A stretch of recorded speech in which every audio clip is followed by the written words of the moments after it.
what lots of questions to ask you about your background, because I know you've got a background in journalism before you came to fiction. Is that right? Yes, well, if you want to go way back to when I started or became Sure, interested chapter in one, I am writing, bored. yeah, Wherever you chapter want one, to yeah. start. Well, as a middle grader like Sophie, when I was about 10 years old, the age of my main character, I decided that I wanted to become a writer when I won a contest at my school. It was called Young Authors, where you had to write and illustrate your own book. And my book was about Mr. Peanut. Now, to date myself, I don't remember too many of the other details, but it won first prize, and that got me excited about writing. And I had always loved to read from the time that I could read. I read all the time. My mother would take me to the library once a week, and I'd come back with a bag of books, devour them, and go back and get more. So, but when I won that writing contest, I got more interested in that. And when I was a teenager, when I was, I think, about 14 years old, an article I wrote was published in my hometown newspaper in Louisville. And it was a column called Your View, and it was about record ratings, putting record ratings on records at the time. It was my opinion. And then I got paid my first paycheck, $25, and my picture was in the paper. So that got me even more excited. And then I went to college. I attended Center College in Kentucky, in Danville, Kentucky. And I knew going in that I wanted to be a journalist. So I had internships in the summer. I got a Pulliam. You're from Indiana, aren't you? Uh-huh. I got the Pulliam Fellowship in Journalism as when I was a senior. So that's, I don't know if they have that anymore, but it was in Indianapolis. So I got Oh, to work sure. there in the summer, and I That is started a a big job as deal a and journalist. extremely competitive for people that don't know. That's tremendous. Okay, so I was really on that path to being a reporter, and I worked for a year at a newspaper in South Carolina. And that was, I had interned there as well the summer before I did the Pulliam Fellowship. So, but when I went there, I was a business reporter, and my heart had been in doing more feature stories because when I was in Indiana working for the Indianapolis Star that summer, I did a feature on homeless people in the area, and I found a place they lived called the Jungle. And that was really exciting to me to do those kind of human interest type stories. But when I got to Anderson, they had me doing more hard news stories and it was a small town. So there may be what they call fatality. Whenever anyone died, you had to go to their home, interview their family, especially when they were young people. So I would be out doing, going to someone. I remember one mother, her daughter had just been killed in a car accident. And here I am. And actually, on my way there, my car broke down, and some of their family members helped me. People helped me, and it turned out they were the family members of this person that I'm going to interview whose daughter has died. So after a while, and then there was a hurricane that year. I'm out in the storm, murders on the loose, you're out. And I said, I don't know if this is really what I want to do. I love to write, but I wasn't really thrilled with that. And then they had me doing business stories. And so I got interested in business as well, in marketing. And I was just saying, I'm not sure if I want to continue this because I wasn't happy with the things that I was writing, and I wasn't getting paid very much either. And so then I decided to go on to back to school and got MBA degree at Washington University in St. Louis. So, and from there, I worked in corporate America a while in marketing. My degree was a marketing concentration. And I still loved writing even then. And I would always be the one who would do the journals, like the training manuals or writing up any kind of thing that we had to do. I always volunteered to do that. And I got married a few years after that. And I started writing for community magazines and things because my husband and I moved to the Houston area. And there's a magazine called Sugarland Magazine that does feature articles about local celebrities like Clutch, the Rockets bear for the Houston Rockets team. And there's one woman named Crystal Stewart who was Miss USA, and she's from the area where I live. So I'd get to meet people like that, Texans football players. So that was really fun. I did that for about 10 years, writing freelance for them. They owned several magazines. So, and I had my kids, so that was easy for me. I could do that from home. And then when my kids got older, I would read, I always read to them, but we started reading little chapter books like my Sophie Washington series. And I noticed that few of them, really none of, maybe one or two, but very few had characters of color.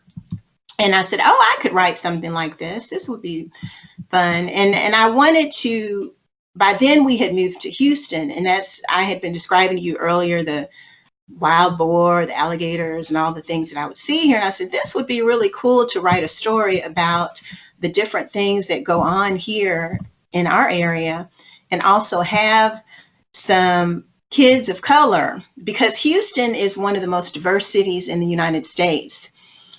And we're the fourth largest, but that's something that struck me when I moved here. And I've lived in many different places, and here I can walk into a Panera Bread and see Muslim people, Hispanic, Black, white, Asian. You know, it's really a true melting pot. So I wanted to show that in my books as well. And so I really one day just said, I want to write. And that had always been a dream of mine too, to write my own book. And I said, this would be a really fun series. So I just sat down and kind of sketched out what the different books would be about. And I modeled them after a book series called Ready Freddy. I don't know if you're familiar with that. I haven't read it. I've seen it. Okay. Those were books that I read with my kids, and they were really cute little books. And I liked the illustrations and things in them. And my kids enjoyed those. So, and they would have, each one would have a different topic, like he might be in the school play, or he would be standing up to a bully or something like that. So they were kind of modeled, I kind of modeled them after that. And I started with Queen of the Bee, the first book that you are well familiar with. Listen to you read it for free on YouTube, which esteemed audience can seek out and hear as well. Yes. So the Queen of the Bee has Sophie competing in a spelling bee against a boy that she calls Mr. Know-It-All. And that was based on my experiences participating in spelling bees with my own kids. Or I was a judge of a spelling bee, and they were spelling bee champs that I worked with. So that was the first one. And then I did The Snitch, and that was about Sophie standing up to the school bully.